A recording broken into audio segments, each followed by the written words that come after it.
یہ کہتا ہوں جو یہ الزام لگاتے ہیں کہ اقرار الحسن کو اسٹیبلشمنٹ لا رہی ہے وہ بڑی کوئی نالائق اسٹیبلشمنٹ ہوگی جو ایک ایسے آدمی کو لا رہی ہے جو حلف دے رہا ہے کہ میں زندگی میں کبھی کوئی عہدہ یا فیصلے کا کوئی اختیار اپنے پاس نہیں رکھوں گا۔ لاہور کے پریس کلب میں جمعرات کی سپہر معروف ٹی وی اینکر اقرار الحسن نے باضابطہ طور میں سیاست میں قدم رکھتے ہوئے اپنی نئی سیاسی جماعت بنانے کا اعلان کر دیا ہے۔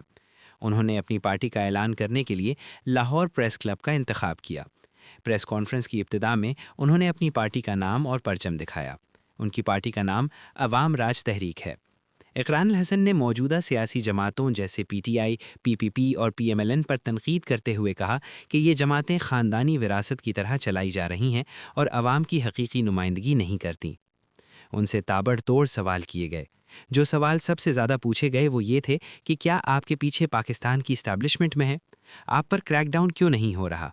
معلوم ہوتا تھا کہ اقرار الحسن کو ان سوالوں کا اندازہ تھا، اس لیے وہ ان کی بھرپور تیاری کر کے آئے تھے۔ اقرار الحسن نے ان تمام سوالات کے بھرپور جواب دیے۔ اور میں حلفاً کہتا ہوں، لوگ کہتے ہیں جی آپ کیوں قسم کھاتے ہیں؟ اس لیے کہ ہم نے ایک بڑی بے یقینی اور غیر یقینی کی فضا اس ملک میں پیدا کر دی ہے۔ تو میں اللہ اور اس کے رسول کو حاضر ناظر جانتے ہوئے اور گواہ بناتے ہوئے ہر جگہ یہ عہد کر رہا ہوں، آپ میں سے جو صاحب جس طرح سے تسلی کرنا چاہے وہ تسلی میں کروانے کے لیے تیار ہوں کہ میں اپنی ساری زندگی میں کسی سیاسی جماعت کا انکلوڈنگ دس پارٹی انشاءاللہ جو اس تحریک کے نتیجے میں معرض وجود میں آئے گی، کبھی کسی طرح کا کوئی سیاسی، کوئی حکومتی، کوئی سرکاری عہدہ نہ لوں گا، نہ اس عہدے کا امیدوار ہوں گا، نہ کسی کے اصرار پر وہ عہدہ قبول کروں گا۔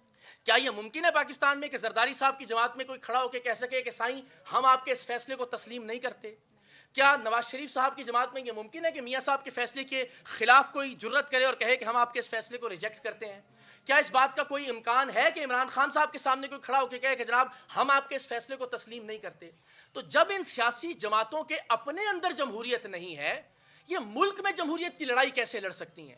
ہمارے یہاں کتنی بڑی بدقسمتی ہے کہ آپ کے اور میرے ٹیکس کے پیسوں سے ہم ماچس کی ڈبی تک پر بھی ٹیکس دیتے ہیں، اس ٹیکس کے پیسوں سے آپ منصوبوں کا افتتاح کرتے ہیں اور اپنا نام اور اپنی فوٹو چپکا دیتے ہیں اس کے اوپر۔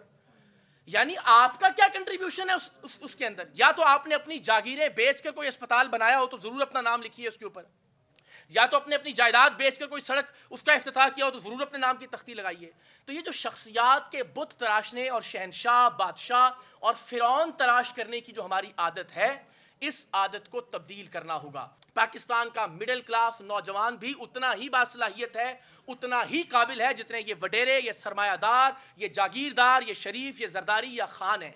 یہ لوگ صرف اور صرف اپنی دولت کے بلبوتے پر، یعنی اس ملک کے اندر 78 سال میں ہم ایک مڈل کلاس وزیر اعظم نہیں بنا سکے۔ اچھا یہ مجھے نا وہ آپ کا نا اصل سوال تو بعد میں یاد آیا گوندل صاحب کہ اسٹیبلشمنٹ کی لانچنگ، کہ ہم اسٹیبلشمنٹ کی، دیکھیے اسٹیبلشمنٹ نے جب بھی لانچ کیا نا تو بطور عہدے دار کسی کو لانچ کیا، کوئی بھی جب آیا تو وہ امیدوار تھا عہدے کا یا وزیر اعظم کا۔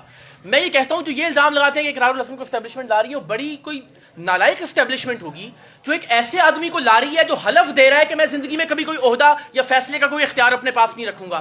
تو سوال یہ ہے کہ مجھے لانچ کر کے، ایک ایسے آدمی کو لانچ کر کے جو کوئی عہدہ اپنے پاس نہیں رکھنا چاہتا، جو یہ آپ کو یقین دلا رہا ہے کہ وہ کسی طرح کا کوئی منصب یا فیصلے کا اختیار اپنے پاس نہیں رکھے گا، تو اسٹیبلشمنٹ مجھ سے لانچ کر کے کروائے گی کیا؟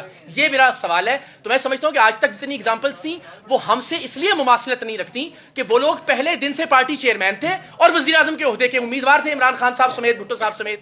ہم ایک نئی بات کر رہے ہیں پاکستان میں کہ میرے پاس کوئی عہدہ نہیں ہوگا اور عہدے جو ہیں پاکستان کے عام لوگوں کے پاس ہوں۔ ان کے سوال کا جواب دے دیں پہلے۔ سوری جی میں نے بہت، یہ پرچم ہی آپ کے سوال کا جواب ہے کہ میں یہ سمجھتا ہوں کہ ٹرکی ہمارے لیے ایک اچھا اگزامپل ہے کہ جہاں آپ دنیا کے قدم سے قدم ملا کے بھی چل رہے ہیں اور اپنی اقدار، اپنی روایات، اپنے مذہب کو بھی نہیں چھوڑا آپ نے۔ تو آپ کو ایک ایسے معاشرے کی ضرورت ہے کہ جہاں آپ دنیا کے ساتھ بھی چلیں، جو پروگریسو بھی ہوں اور ساتھ ہی ساتھ اپنی روایات، اپنی روٹس، اپنی جڑوں سے بھی جڑے ہوئے ہوں۔ جی